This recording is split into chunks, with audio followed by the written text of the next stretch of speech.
Good afternoon, Seaside. My name is Michael McCollum, and I'm an alcoholic. One piece of business, Mara will kick my tail if I don't remind you to buy some raffle tickets. You got a few minutes after I get done to buy some raffle tickets. They got some fantastic prizes. There's lots of miracles in AA, but putting these conferences on without some help from the people is not one of them. So reach down, dig deep. Dig deep till it hurts. They got some wonderful prizes. I got to fly. I can't take anything with me. So if I win anything, I'll donate it back. But first of all and foremost, thank you, thank you, thank you.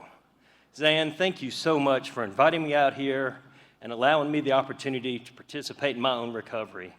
What a beautiful thing. What a beautiful, I've been overwhelmed since before we got here. They have more than rolled out the red carpet. My wife Gina and I came out here, they sent us both. My beautiful wife Gina here in the front row celebrated 16 years of continuous sobriety yesterday. The best thing that's ever happened to me. She loves me when she shouldn't, because I'm a mess. And we got here Wednesday, we woke up Thursday, and the first thing she said to me, she says, Michael, are we dreaming? Are we dreaming? Is this real? Is this really our life? We are in this beautiful place, beautiful beyond words, surrounded by wonderful people, and it hadn't even started. It hadn't even started. And thank you for the committee. There's so many of you that I've met. You're all wonderful. If you're going to stand and clap for anything I say today, would you please do it now and give and let the committee know how much you appreciate all that they have done, all the work that they have done. They are the ones that put all this on. Thank you so much.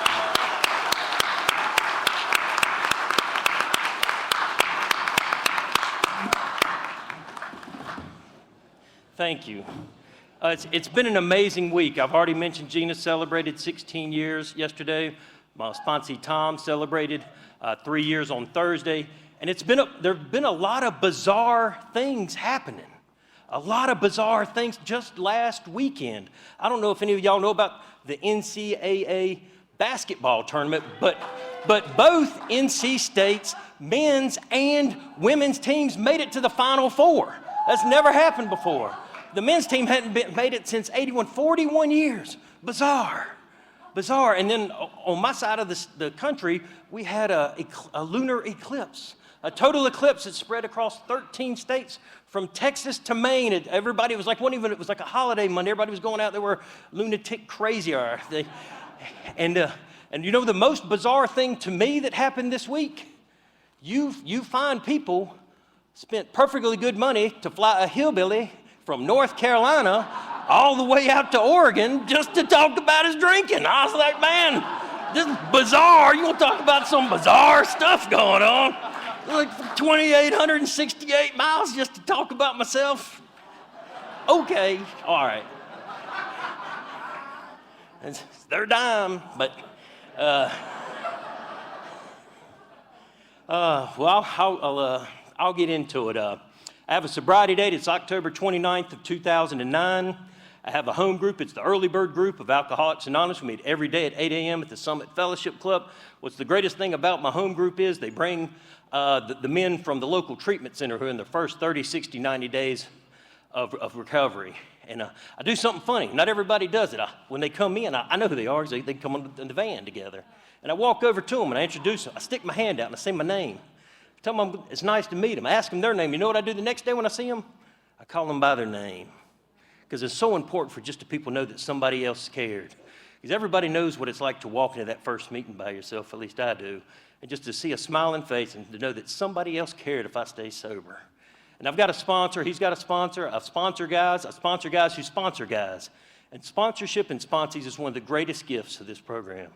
Not only that a man was willing to sit down with me and walk me through these steps and show me how to save my own life when I didn't know which way to turn or what to do, but now, to be able to sit down with these guys and watch the light come on, and by continuing going through the steps, it forces me to take a deeper look at myself, because I'm only capable of looking at myself from my perspective, from the first person, and there are things about myself I don't want to see or refuse to see. And I sit down with these young men, and they just have a thirst and a knowledge and a willingness to strive to do better. And it reminds us that, Michael, you could do a little better too. These same things you're asking them to work on, you need to work on these things too. And it's a miracle. I've got one of my sponsees, he just turned 33, and he'll be picking up 11 years next month. And I know, and I know when I go to give him his chip, his mom, Terry's going to come up and hug my neck, and she'll be crying and tell me I'm an angel, and that God put me in their life. And I say, it's nothing that I did. God just saw it fit to put us on the same path, and he knew how much I needed David in my life, and David needed me in his. And we've both been able to stay sober together working this program of Alcoholics Anonymous. I've lived in Greensboro the last 12 years, but I'm from a little city just about 20 miles north of there called Reedsville. If you've never heard of it, our speaker tomorrow's from Reedsville, but she's lived several places. But it's a small town. All my family's from there. You know, my mom and dad lived, just at one end of the other street from each other growing up. I've got two wonderful, loving parents. I just called them from the hotel room and talked to them. I love talking to my mom before I give a talk. And Dad had just gotten home, so I got to talk to them both for a few minutes. Wonderful, salt-of-the-earth people. They'll celebrate 55 years of continuous marriage to each other next month. And I tell you, I had absolutely nothing to do with that. Hard-working people, taught me a good work ethic, taught me right from wrong. We grew up going to church. The one thing I can assure you about my parents is they never did the first thing to deserve the things that I put them through. Not the first thing. I don't have any really thing to mention from my childhood. We grew up in a nice house. Everybody worked. There was no drinking in our house. There was no physical, verbal abuse. I'll just skip on into, I was a late bloomer, as we've heard. I think Angela, your name is Angela, right? It's hard to remember. But she was a late bloomer like me. I didn't have my first drink until I was 16. Some people get up here, especially where I'm from, they talk about, I was drinking, I had liquor in my baby bottle.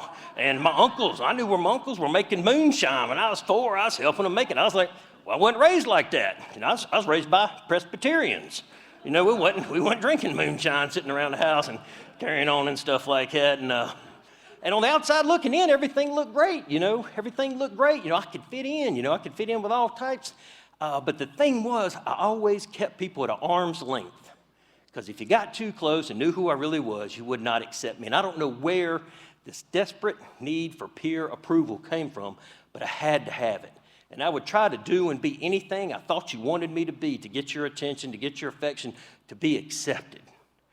And I tried to be things I wasn't my whole life. I'd be the class clown, and I could fit in with, the band guys, the jocks, the country club kids, the city kids, which is hard to tell the difference in Reedsville because it's only, about half a mile separates the country club and the country. But you know what I've found here in the rooms of Alcoholics Anonymous that I've not found anywhere else, anywhere I've been in my entire life? Is perfect love and perfect acceptance for being the absolute truest, most honest version of myself. I come in here and I share with you my insecurities, my faults, my defects, my shortcomings, my fears. And you know what you do? You embrace me. And you say, Michael, me too. I feel the same way. I beat myself up my whole life for being a human being and having these natural human emotions. I'm not supposed to feel this way. I'm not supposed to do this. And these are just natural human instincts. But being alcoholic, I tend to take these natural emotions too far. And I like an interactive group. Who in here feels like they're unique, different, and special? Can we see a show of hands? What? Hey, that makes you just like me. So me thinking I'm unique, different, and special makes me just like all of you. So henceforth, there ain't no difference. And I heard a speaker say one time, we come in here and we look for the differences. We don't focus on the similarities. But deep down, once we get underneath the surface of things, there's not an ounce of difference between any two of us sitting in this room. There's not an ounce of difference between any two people in all of Alcoholics Anonymous. There's only one fundamental difference between any two people. And there are those of us who've been through the 12 steps, and there are those of us who haven't. And it's merely the obligation for those of us who've been through the 12 steps to help those who haven't, and that's it. That is it. There's just one copy of the big book, and it works for everybody. I'll tell you the good news for you, the good news for me. There's only one thing standing in the way of my recovery, and that's me. The only objection I had to working with the 12 steps, I didn't want to do it. Well, guess what? I've read that big book forwards, backwards, and sideways. It does not mention one time, not even allude to it, that I get to like anything. But if I practice some patience and tolerance and love and understanding in my life, I can find this peace that you talk about in these 9 steps. I had my first drink. It was June 6, 1991. I was at Ocean Isle Beach. Somebody thought it was a good idea to send me down to the beach with my neighbor. He just graduated from Appalachian State, so I'm down there 16 years old. These guys are, 21, 22, 23 years old, and they're doing what they do, and they made it look pretty fun. And so we're sitting around, it's the middle of the afternoon. They had some pizza and some natural light, and I knew that natural light was the beer with the taste for food. So I cracked one, I took a pull off of it, and I thought it was gonna come out my eyes, my ears, my nose, and I was like, something ain't right with this. And they were like, unfortunately, they had a bottle of Stoli's vodka in the freezer and some sun drops. So I got me an iced tea glass, I poured me 3 tall ones, drank about 3/4 of that fifth, and they were like, hold up, man. We only got 1 bottle of that. So I know now they was just having fun with the chubby kid, and one of them went to the store and got a bottle of Cisco for me. They don't make that anymore. They used to call it liquid crack. It's in the same ballpark as like Night Train and Mad Dog 2020. It's not for rookies. It's not for rookies. And I remember starting it, but I don't remember finishing it. And something happened. Something magical happened that day. I grew 4 inches taller. My hair turned from red to blonde. My freckles cleared up. I developed muscles. Everything I said was charming, witty, intelligent, humorous. I could be all things to all people. I was living, L-I-V-I-N, down there at the beach, riding around on a golf cart, girls in bikinis, hanging around with these older guys. I was like, if the little people of Reidsville could only see me now. And I was like, this is it. How have they kept this from me my entire life? Where has this been? And I thought I could be all things to all people. It turned out, it was pointed out to me, I was just really loud and obnoxious, and I did not care who I offended by what I did or said. Well, in high school, I didn't have many consequences. I was a weekend drinker. School came very easy to me. I was a straight-A student without much effort. I didn't hardly took my book bag home, do any homework, and I was a captain on the football team, so I was good at athletics and I was good at academics. And this offered me an opportunity. I was offered an opportunity to walk on the football team at North Carolina State University. So in August of 1993, I went down to Raleigh and I reported for the team. It was a wonderful opportunity presented to me. A couple of days later, exactly 3 days later, I took the opportunity to walk off. Because them guys took themselves a little bit too serious. I got there and they handed me this itinerary, 5:45 a.m., wake up. You know what the first thing you did? Run. And it was like 4 things on the list before breakfast. I was like, who come up with this list? Somebody from Carolina must have come up with this crazy stuff. And I was like, I'm just gonna be a college student. So I'd worked at my father's drugstore all through junior high and high school, and unbeknownst to me, he had put money in an account. So here I am, there's 15,000 people in Reidsville. There's 30,000 just in undergrad at NC State when I'm a freshman, not to mention, 500,000 people in Raleigh. And I got a couple $1,000s in a bank account. I'm rich. Man, I am country come to town. I can do whatever I want. And you know what I was good at? I was good at drinking, because people my age drank, and I could drink good. And I was hilarious. And so I would go out 3 or 4 nights a week, and I'd have a good time. But any of y'all ever go out drinking with your friends and then you get the report the following day? They're telling me where I went, who I saw, who I needed to apologize to. And I was like, well, I don't remember any of that. I didn't see these people. They're like, oh, you need to apologize. And then I'd see them, they'd be highly, highly upset with me. And it was common for me to be walking across campus and be like, Michael? And I'm like, what's a common name? This person I'd come up, never laid eyes on before, come up, tell me my life story. I was like, I don't remember meeting these people. And so I probably did the worst thing a young budding alcoholic like myself could do, and I joined a fraternity. And not just any fraternity with a reputation for partying hard and being wild and stuff. And so I went and I joined them, and luckily for me, I come along before everybody had cell phones in their pocket, because I'd have been a YouTube sensation. I I can only describe my college years as I was captain of Starship Stupid. You had a bad idea, a good idea, you give it to me, I'll make it better, worse, or better, just depending on your point of view. You know, if you wanted to throw a toilet off the roof or tie a couch up behind a Jeep and ride it around into Commons or go steal food out of the other fraternity houses, or you'd have to have accomplices for this. I'd go steal some pool balls and I'd get a 3-man slingshot and we'd shoot them across the quad in the middle of the night and stuff. That's kind of dangerous. Yeah, looking back on it, you know, somebody could have got hurt. But I would argue that everybody in this room, at some point, their drinking was fun.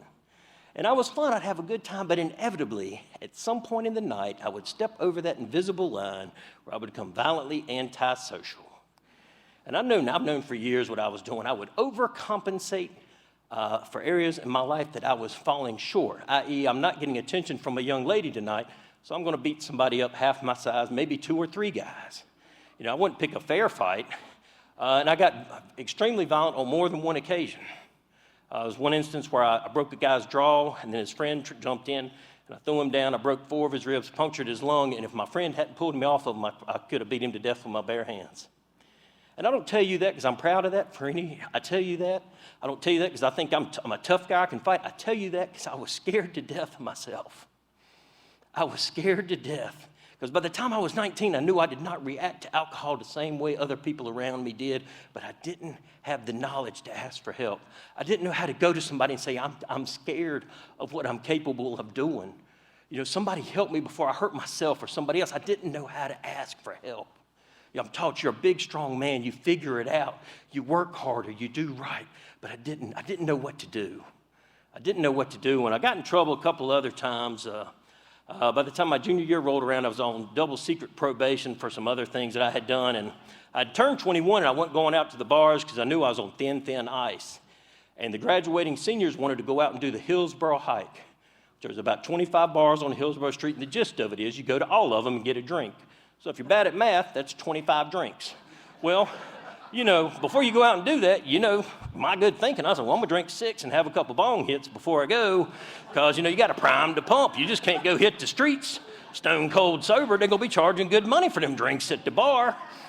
And so after about 20 bars, and I'm in my normal state, that's blacked out, feet moving, mouth moving on turbo, on just nitro, and brain shut off, mouth working on overdrive. And so I get kicked out of a couple bars. I had an unsuccessful attempt at stealing a Jeep, but unfortunately I was successful in calling the police on myself. So on campus, they had these little campus telephones. You could push a button and you could call for help if you thought somebody was after you or something. And so I called the public safety, and I told them what I thought of them. I used mostly 4-letter words, and nothing highly intellectual came out of my mouth or anything. But so the cops come, and they were watching me walk down the street, and then so I don't recall any of this. I'm just relaying it as best back to you as it's been portrayed. Some of it's documented, and so I find myself in an awkward position. I have no idea what time it is. Later that evening, I come to in the back of a squad car wearing different clothes, and I remember having on handcuffed. And I said, well, this don't look too good for me.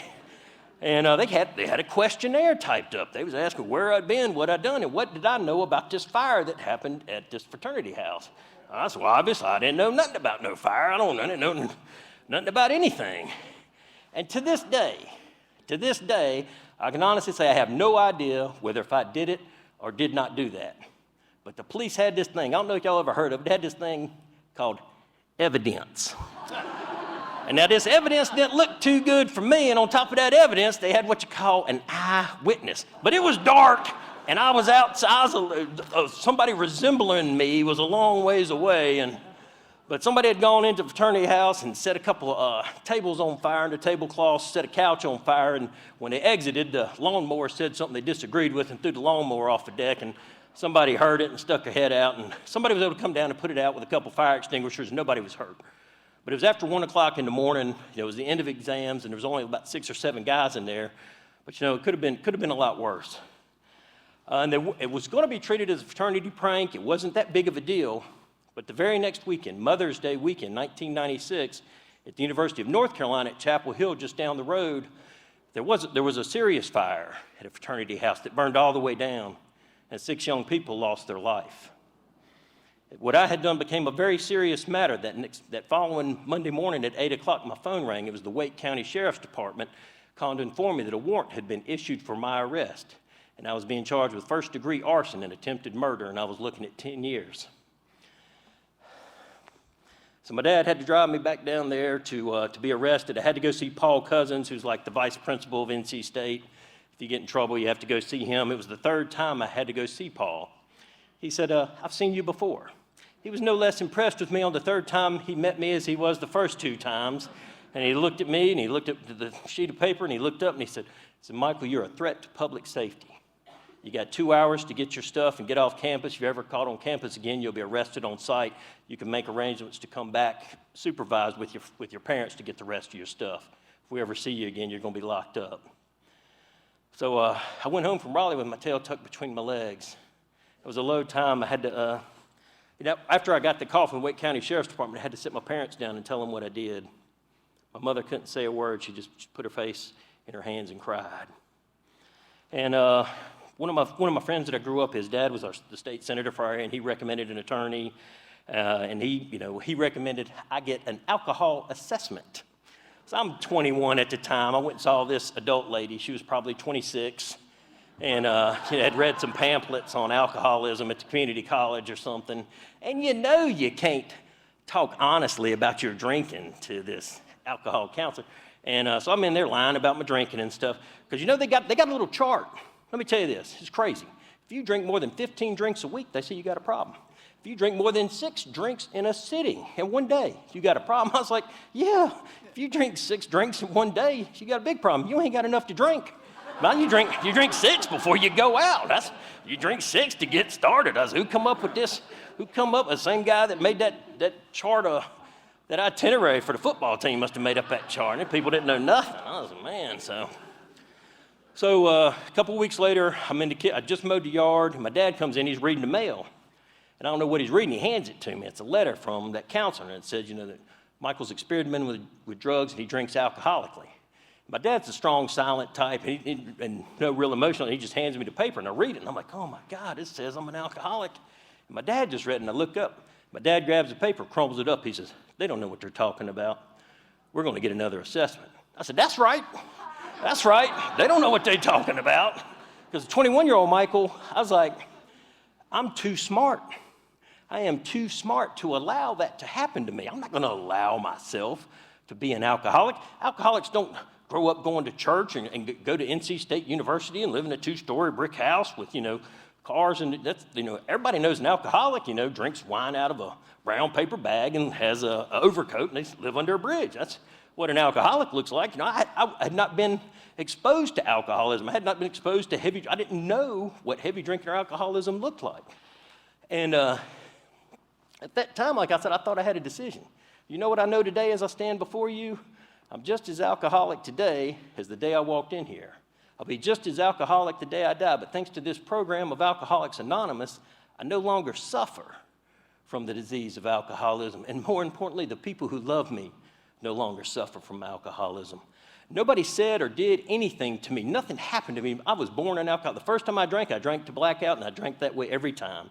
I have the alcoholic gene. My body processes alcohol alcoholically, like roughly 10 to 15% of the world's population. If you do the math on that, that's over 700 million people, upwards of a billion people. When I drink, I find it difficult, if not impossible, to control the amount I drink or when I stop. And when I drink, I find it difficult, if not impossible, to predict or control my behavior. That's it. I have the physical allergy, the mental obsession, the phenomenon of craving. My body acts, and that's it. I'm not a bad person. It's not anybody did. But I didn't know that. I wasn't done. I was 21, but I tightened up. I went to the community college. I went and got my real estate license, went to work with my mom. Things were going pretty good. I was 23 now. I'm selling houses in a day, and I'm selling about a pound of weed a week. I'm really making good money. And we had a little tragedy in our community.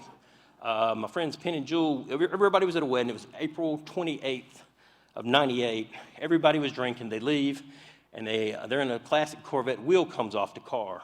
When they get to the bottom of the hill, and the car banked off one side, hit a driveway, it flipped, threw them about 100 feet, killed her instantly. She was one of my sister's best friends growing up. We all went to church together, and Penn and Jewel like brothers to me. I've talked to Penn and Jewel both this week before I came out here. And we didn't witness when we got around. We heard the tires squeal. When we got around, there was a cloud of dust and a tire laying in the road. And we got out and we went up on the scene, and I knew Lisa was dead. As soon as I looked at her, she had blood on the concrete running from her head down below her feet, and Penn and Jewel were both unconscious. And their dad had 2 heart attacks. And again, I was a very good friend of theirs, so we need to go wake them up before the police come knocking on the door and tell them what happened. And so when they had been at the wedding, they had been drinking too. And I told them a little bit of what I know, but I didn't tell them all. And there were 4 of us upstairs in their hallway, my buddy Walker and I and his parents, and we circled up to pray at the top of their stairs. Their mother's real religious. She said, "Dear Lord, watch over my boys." And she started making these clicking and popping noises with her mouth. My buddy and I, we looked at each other and we began to pray. And I know now she was speaking in tongues. And like I said, both those boys have gotten married, got 3 children on their own. Penn had to do 2 years in prison because of that. And Jewel went to treatment about 5 years before I got sober. And then his wife wouldn't allow him to talk to me. But they're divorced now, so I can talk to him. But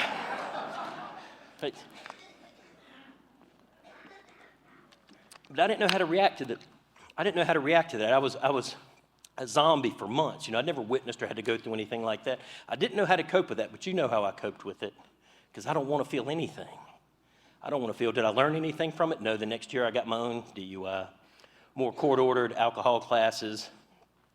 And so I'm a little bit smart, I think. So I'm catching a pattern. I was like, well, they say I have a problem with alcohol. Well, you know what?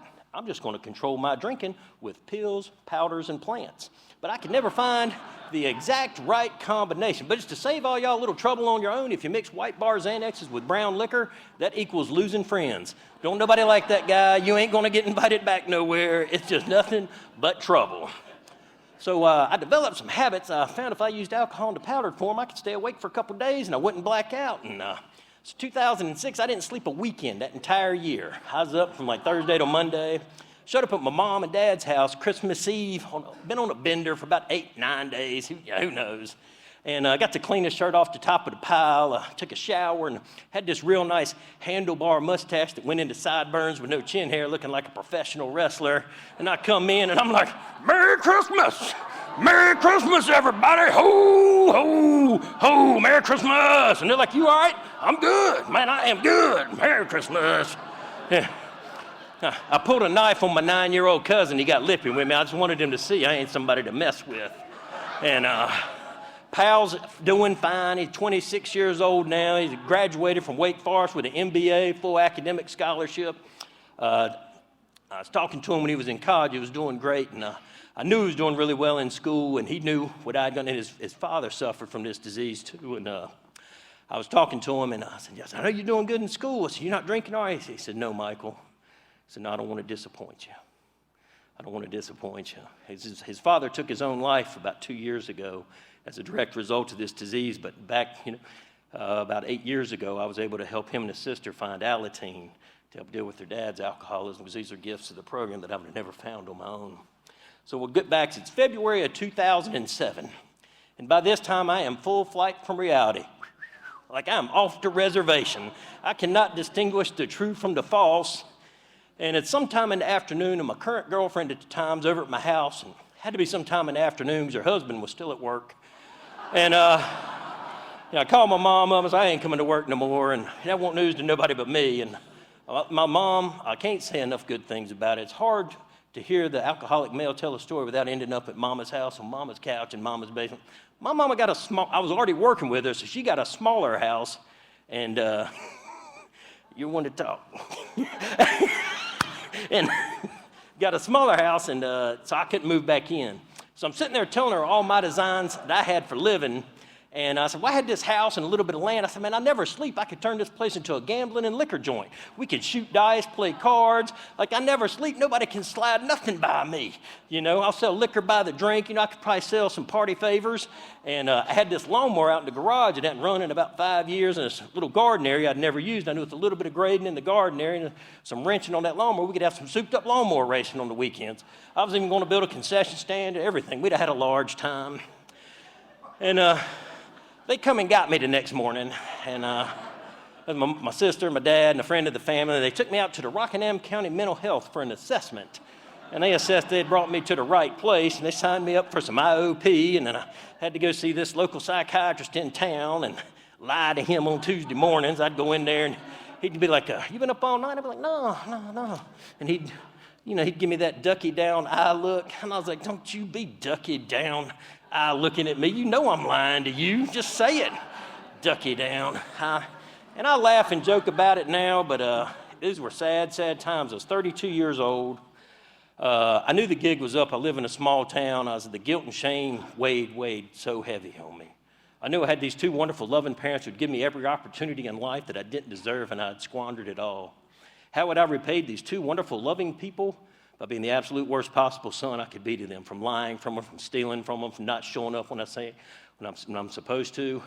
And I spent 2.5 years in that house drinking alone most of the times. I didn't have the money to do the things I wanted to do, but for $19.95, I could get a half gallon of Evan Williams Black Label.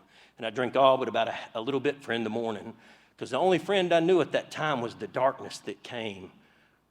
I read a little prayer book, and it says, the search for serenity is yours and mine together, but we each find our way on our own. But while I'm drinking, I will settle for oblivion. The only peace I knew came with the darkness. I could not stand the person I had become. I couldn't stand looking back at the guy looking at me in the mirror anymore. There were times at night I would get so physically sick that I was like, Michael, if you don't do something about this, it's going to kill you. You're going to die. I knew what I was doing was killing me, but I couldn't stop. And when I got into the rooms of Alcoholics Anonymous, it wasn't a big book study, but somebody uttered the words, pitiful, incomprehensible demoralization. And it took me right back to those 2.5 years that I spent alone in my living room. And I sat there, and I would scroll through my phone at night and see how long it's been since anybody called, and nobody come to see me anymore. And I'd resided to the fact that I was going to die alone and drunk in that living room one night. It'd be a couple days before anybody even came to look. And I didn't care if I lived, and I didn't think anybody else did either. So it's Labor Day, 2009, and there's a knock on my door, and I know who it is. And I'm 34 years old by this time. And I cannot tell you how extremely proud my father is of me, and I'm being very facetious because anytime he had a day off, he'd have to drive 5 miles across town to wake me up to get me to go to work so my mother didn't have to spend half the day trying to find me. And I opened the door, and he had 2 bags. He had a bag which I knew would contain a tenderloin biscuit, and he had a bag from Rite Aid which I know would contain a drug test. And I said, well, I'll take that biscuit, and I will fail that drug test. And so we sat down and had a little talk. He's like, we need to talk to your mother. And he's like, things aren't going too well. And I knew they were serious.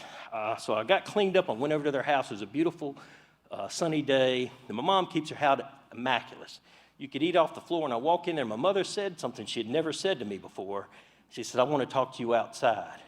And I got very nervous. As I looked around, I didn't notice any plastic on the floor. And if she was going to shoot me, she'd have put some plastic down. And so we went out the back door. And by this time, my sister and brother-in-law had moved back from Mississippi, and they'd had my nephew, Stephen. He was born September 18, 2008, and this is September of 2009. He's almost 1 year old, and he'd been a great distraction. I thought I was flying under the radar, and nobody was noticing what I was doing. And when my mother turned around and looked at me that morning, I can still see her face as vividly and clear this morning as I did that day, and she just had the look of pure disgust and pain and frustration, and I knew I had put that on my mother's face, that I've almost killed this woman with the things that I've done to her. And she said to me, with almost tears in her eyes, she's like, Michael, you know your father and I love you very much. We've tried to get you help. We've taken you to see these psychiatrists. Is there something else we could have done? Is there something we could have done different? Is there something we did wrong? Tell us what we have to do so Stephen doesn't end up like you. And when she said those words to me, my heart broke. My heart broke. If all it took to getting sober was breaking Mama's heart, I'd been sober 1,000 times over.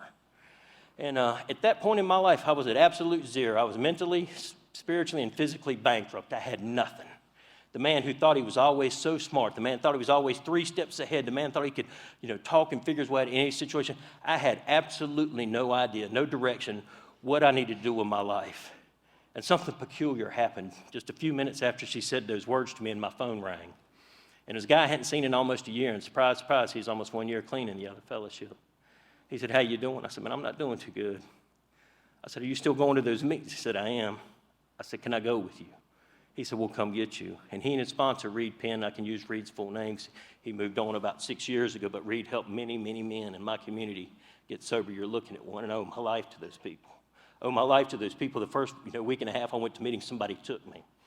I did not have the courage to walk into a meeting on my own. The first time I tried to go a meeting by myself, I pulled up at the church where I know they have meetings, wasn't sure what time, and I sat in the church parking lot for a few minutes, and I drove off because I didn't have the courage to walk in. And so I called a girl that I'd grown up with, and I knew she had gone to a treatment center earlier that summer. And get this, she calls me at 9:08 a.m.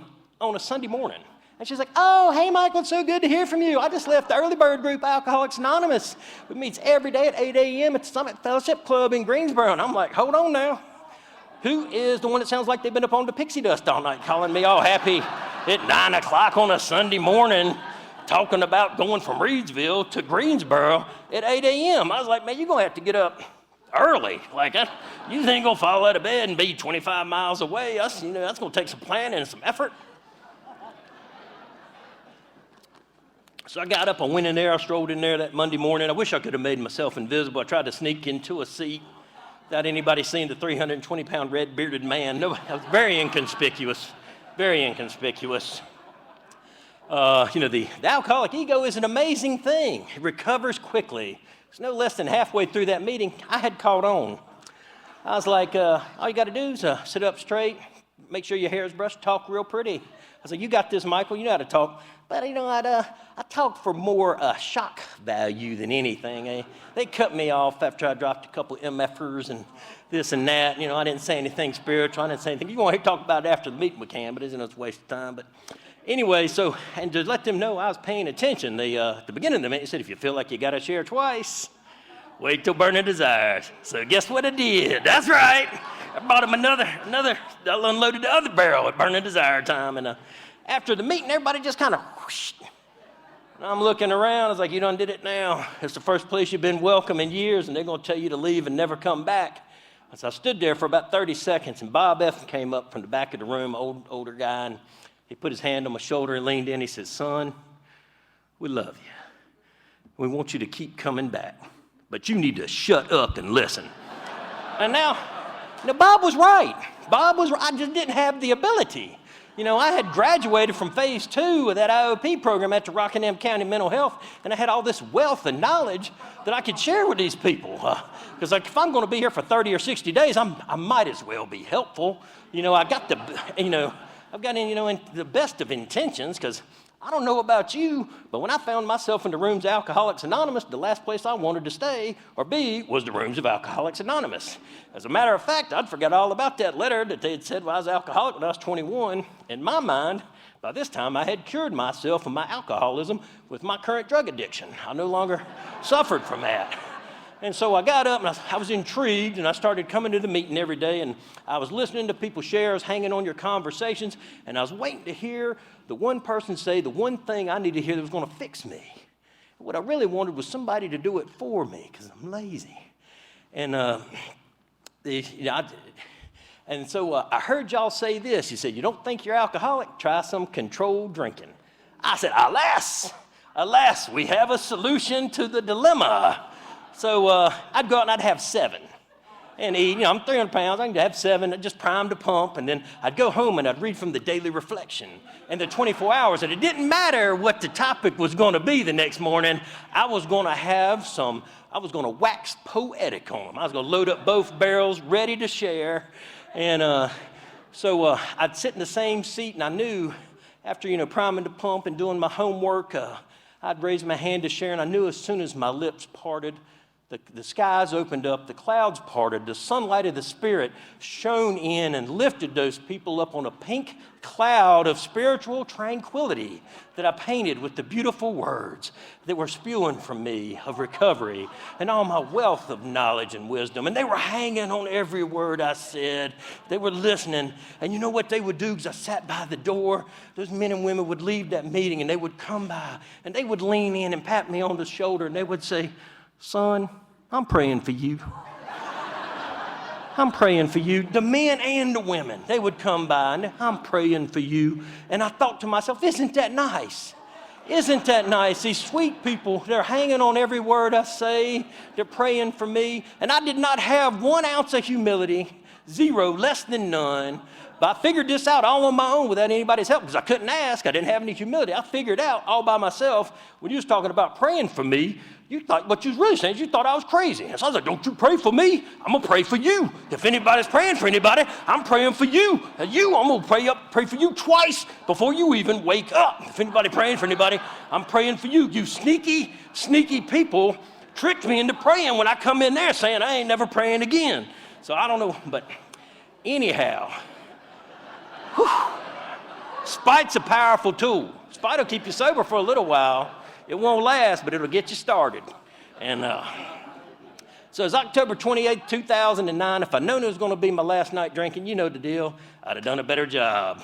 But so I went out, and I was with my buddies. We're drinking pitchers. Hard to keep exact count when you're drinking pitchers. And a girl I'd known my whole life, she come up. She knew I liked certain things, and she let me know she had some of that. And so we went on back to my house and celebrated a little bit. And it was prior to midnight, and we bedded down, and I come to like I'd done before. I come to the next morning. I had disrobed at some point during the evening, and I had also baptized myself in my own urine.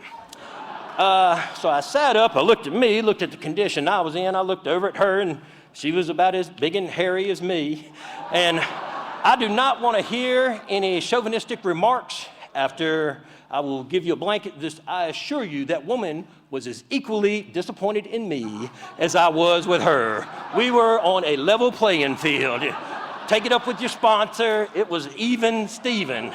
Everybody was disappointed that morning. So I come to, I look at the condition I'm in, I look at her, I look back at me, and I say to myself, look at you now, genius. Look at you now. This is it. This is the best it's ever going to be doing it your way. This is the best you can ever hope for. And I didn't want this. This wasn't good. I didn't like it. It didn't make me feel good. I didn't want it. And I'd been going to meetings for a couple months, and I sat up and I looked out the window and I said, Michael, if you can't attempt to work this program, make an attempt to work these 12 steps, you're giving yourself every excuse to fail the rest of your life like you have up until now. And I knew I didn't like being told what to do. And I said, Michael, you need to make a choice to choose to want to do these things. And here come the big stumbling block. When I came into the rooms of Alcoholics Anonymous, I could tell you 8 ways from Sunday how God didn't exist because I couldn't define it, explain it, or put it in a box and say when God gets up what he does. And I thought I suffered from extreme intelligence. What I found out I suffered was from extreme arrogance.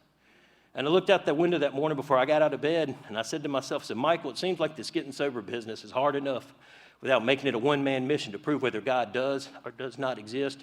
Why don't you just act like he does? And because before I could believe God was working in my life, I believed God was working in yours. So I'd been going to these meetings, I'd gone to these speaker meetings, I'd heard how you'd changed your life. I heard you share you'd been to the exact same place I'd been, done the same things I'd done, felt the same way I felt, reacted the same way I did, suffered the same way from alcohol, and you no longer didn't. And you said, God does not make too hard of terms on those who seek him. And I got out of my bed that morning. I got down on my knees, asked a God I did not believe in to help me with a problem that was greater than I could solve on my own, and I haven't found it necessary to take a drink since.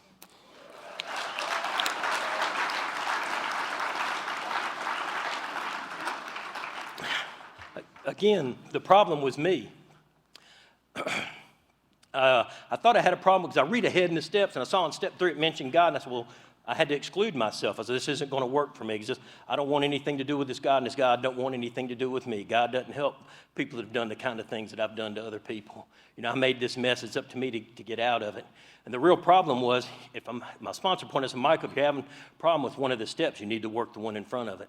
The real problem was I hadn't done that first step and done that admission of powerlessness. And I was coming to these meetings waiting for somebody to do the work for me. And the problem was I could not accept the solution you were so freely offering me on a daily basis until I first admitted to myself I had the problem and your solution would fix it. I didn't realize that when I left those meetings while I was still drinking, I would think the same thought 10,000 times a day. How am I not going to get drunk today? How am I not going to? And I thought it. That's all I could think. That was my only defense. I never thought that again after that morning. I didn't realize it. And then, so I love talking about steps 2 and 3, and we have such wonderful literature on the chapter to we agnostic, and then steps 2, because it says, we look down on prayer as the way of the weak. And then if you read in the 12 and 12 on step 2, it says, AA does not require you to believe or not believe in anything. The only thing that is required to successfully work this step is an open mind. And you'll see that thousands have stepped from bridge to shore this way. And that was published in 1953. If it was published today, we'd say we have seen millions. I know, and certainly that's a power greater than me. I tried everything I knew for 6 or 7 years to stop killing myself one day at a time, living the way I was living, and I was unsuccessful at getting and keeping just one person sober. Alcoholics Anonymous has helped and kept millions of people sober, and that is certainly a power greater than myself. And it goes on to talk about the man who was president of the Atheist Society in his community, and the hoop AA wanted him to jump through. He had room to spare, and now he freely talks of God. And the man that only believed in science, the man that only believed in himself, the man who'd had religion and lost it, the man who looked down on religion as the way of the weak, the man who thought God wasn't doing his job right. And at some point in my life, I had thought and been all those things. And I thought I was so unique, special, and different. And I thought all these thoughts, and it dawned on me, Michael, all these thoughts that you think are so original are written down in books published 20 and 40 years before you were even born. And then I've gone on to read the most loving, kind, and gentle way that step 3 has been presented to me. It's merely made a decision to try it somebody else's way. And if I successfully done step 1, what argument can I present to say that I could not benefit in life by trying it somebody else's way? And I've read that people that have an aversion towards God have an aversion towards someone else's conception of God. And what Alcoholics Anonymous has taught me that I didn't know was a problem in my life, I had never taken the time to develop a relationship with God that was personal to me. And I'm not sitting up here preaching at you saying I know what's right. I'm telling you, I have no idea. No one among us can fully understand or comprehend this God, but I know there is one because I've seen his hand touch all your lives. The changes I've seen occur in me, the changes I've seen occur in countless other people that have come in and thoroughly worked the 12 steps of Alcoholics Anonymous, no human power could have brought about this change, and you can't convince me otherwise. And I've read that every single person, man or woman, that has walked through the doors of Alcoholics Anonymous to their first meeting is either consciously or unconsciously seeking a power greater than themselves. Because if they could have stopped the drink problem on their own, they never would have found it necessary to walk through the door in the first place.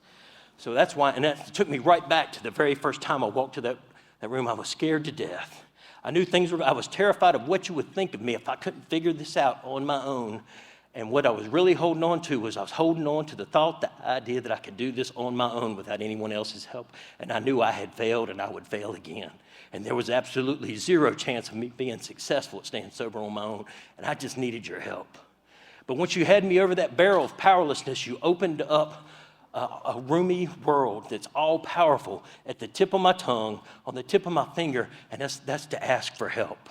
There's absolutely nothing that's going to come down the pipe in life that somebody in these rooms has not walked through with dignity and success without having to take a drink. And you know what they would love to do when I encounter a situation that I have not been through before? They would love to tell me how they did it. Tell me what works, because we love each other. We help each other. So I worked, steps 4 and 5 with a sponsor, had about 7 months sober, and I was walking on sunshine, man. Everything was milk and rainbows, and I called my sponsor up one day, and he's like, man, I just wish you'd call with some bad news sometime, because I wasn't the typical, I was just, loving life. The next day, he got his wish. I got a phone call from the Reidsville Police Department, and I had a hankering, I knew what they were calling about. Well, January 3rd of 2009, a friend I knew who had gotten in some other trouble was a narc, and he set me up to sell drugs to an undercover police officer. They did not arrest me at the time. I knew I'd done it when I drove off. I was like, man, I just sold drugs to a cop. And I was like, whatever. I took my money and went and bought what I wanted, and I just thought nothing else of it. Well, 18 months is what they call statute of limitations. And myself and 25 other people that I knew some of them I didn't know, got indicted on charges, and I had to go turn myself in. So I went to the early bird that morning. I cried. I hurt my feelings. Nobody else was crying besides me, but nobody else had to go. Nobody else had to go turn themselves in to be arrested. And I was looking for some sympathy. And I get down there, and I'm going through the process. And the officer, I know him. My darn sister dated his best friend in high school. I was like, Shannon, I know you. Small town. And he said, well, this is the part you're not going to like. And I said, well, I failed to notice the part of this that I did. And they confiscated my Tahoe. Oh, man, it had 20-inch chrome wheels. Man, I'm sorry, I really love that truck. It's tough, that's a tough part, but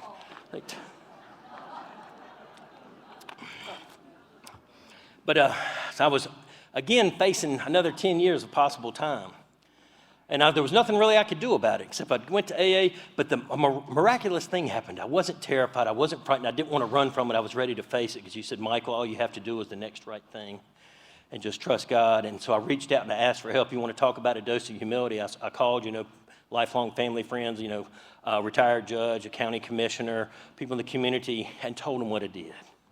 And it was painfully embarrassing to make those phone calls. But the amount of support and affection that those people gave me, that they were willing to help me when at that time in my life, I still felt like I didn't deserve any help.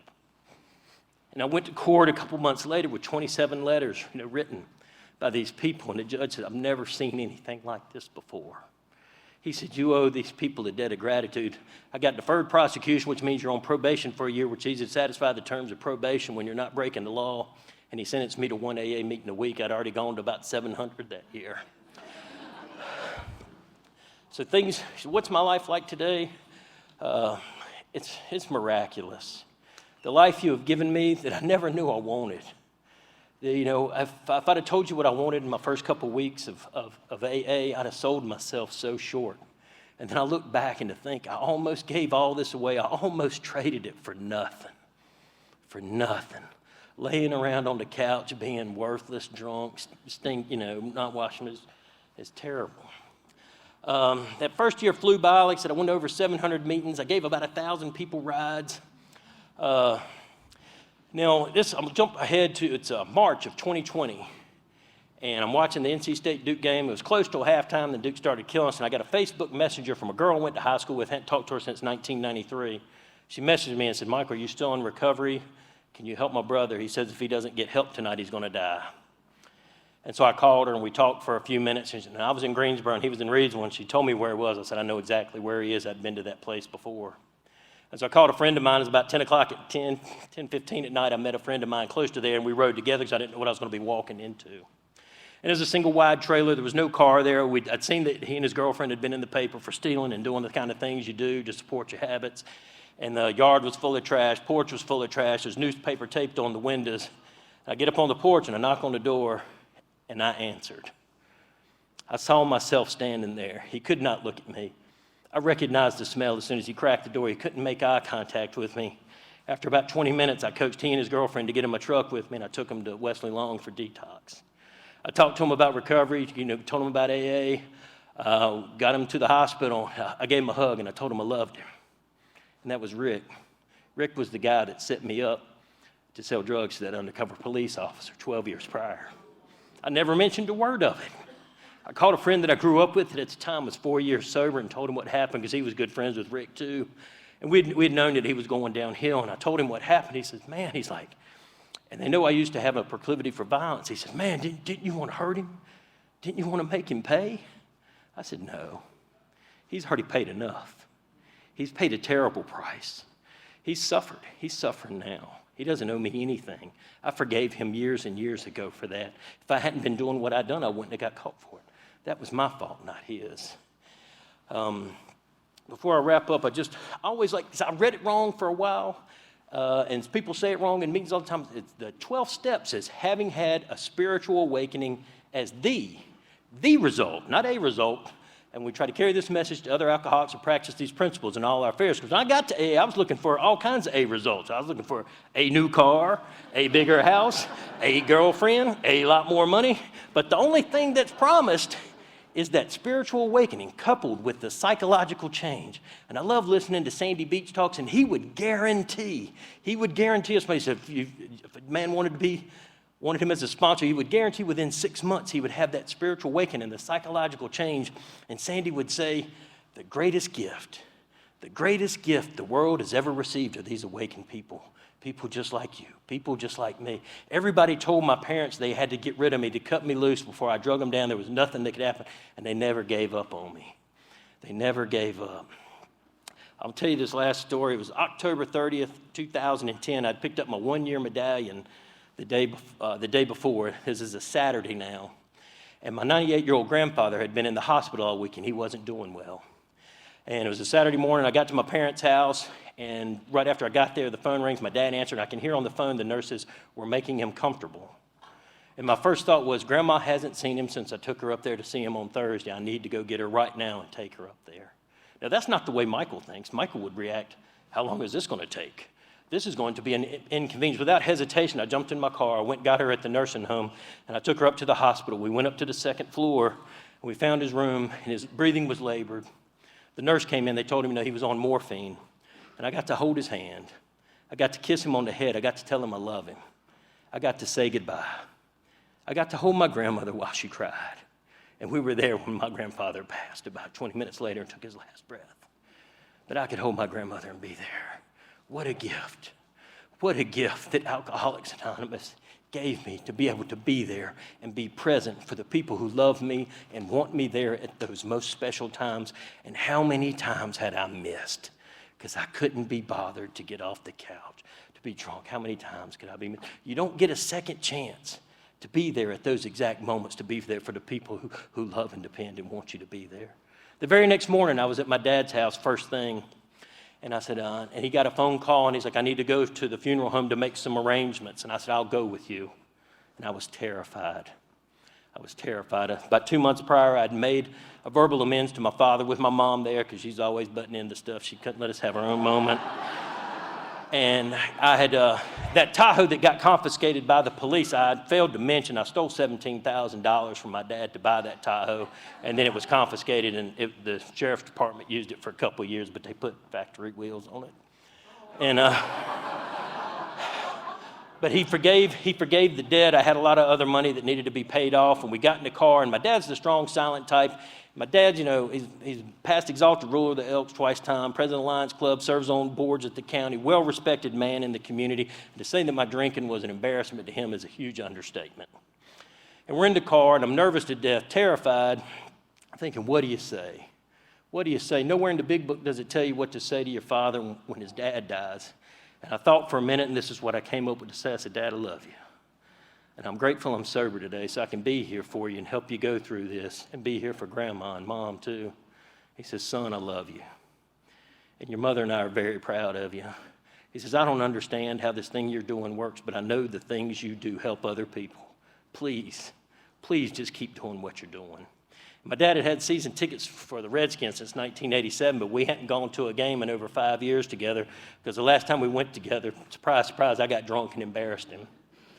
And he said, Michael, I've still got the tickets for the Giants game on New Year's, and I'd really much like it if you and I could go together. That New Year's, we got in the car together. It's a 5-hour drive from Greensboro to Washington, D.C. We never cut the radio on once. We just talked. Alcoholics Anonymous gave me back a relationship with my parents. You taught me how to be a son. You've taught me how to be a husband. You've taught me how to be a friend. I only knew how to use people and let people use me before I came to you. Every good thing I have in my life, I've learned in the rooms of Alcoholics Anonymous. If I lived 1,000 years, I could never repay the program of Alcoholics Anonymous for all that's given me. And for that, I will be eternally grateful. And I hope to be able to have opportunities like this to keep giving back. It was July 8th, 2010. I had just been arrested 3 weeks prior, was waiting for my court date, and I'd been asked to speak at a meeting, not this big. And I woke up full of fear, consumed with self-doubt, wanting to know is anybody going to care what I have to say? Is anybody going to listen? Is anything I'm going to say be able to help anybody? And I said, Michael, you just need to do what you do every day. At this time, I developed a habit where I got up and I prayed every day, and I did my daily readings. And I prayed, and I sat down, and I read the daily reflection, and it says this. It says, when I finally asked God to remove those things blocking me from Him in the sunlight of the Spirit, I embarked on a journey more glorious than I ever imagined. I experienced a freedom from those characteristics that had me wrapped up in myself. Because of this humbling step, I feel clean. I'm especially aware of this step because I'm now able to be useful to God and my fellows. I know that He has granted me strength to do His bidding, and He has prepared me for anyone and anything that comes my way today. I am truly in His hands, and I give thanks for the joy that I can be useful to. Thank you all very much. I love you all.